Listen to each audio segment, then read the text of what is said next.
In a modern passenger vehicle, pedal input is transmitted through an electronic request signal rather than a mechanical cable. The computer converts that request into a target throttle angle, then drives a motor to make it happen. P2118 appears when throttle motor current no longer matches what the system expects for that movement. From the driver's seat, that can feel like limp mode, weak acceleration, delayed response, or an unstable idle. The risk is unpredictability, so the computer may limit throttle authority to protect the drivetrain and maintain safety. Here's the stack: dual pedal sensors, the control module, the throttle motor, and dual position sensors for feedback. As the plate moves, the module watches how much electrical effort the motor uses at that moment.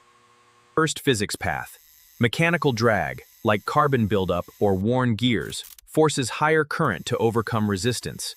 Second path: added electrical resistance from corrosion, damage, or poor splices drops voltage at the motor under load. Third path: under voltage from a weak battery or charging issue reduces motor torque and distorts current behavior. On salvage or flood history vehicles, prior harness repairs or water intrusion can create intermittent faults that mimic component failure. Cold weather can make it worse, because voltage dips easier and small resistance changes become more significant.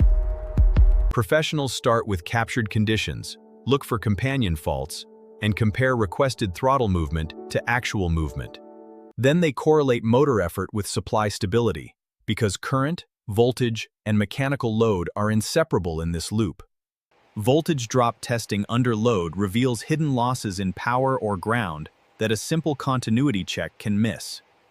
Pin fit checks, harness wiggle tests, and power feed verification help separate a wiring problem from a failing throttle unit. Repair strategies fall into buckets: restore voltage, restore wiring integrity, address mechanical binding or actuator failure, then suspect the module. Validate with measured data and a drive cycle: stable idle, normal response, no limp behavior, and consistency over time. Lock & Cal. Thanks for watching. Subscribe to Lock & Cal for more content like this.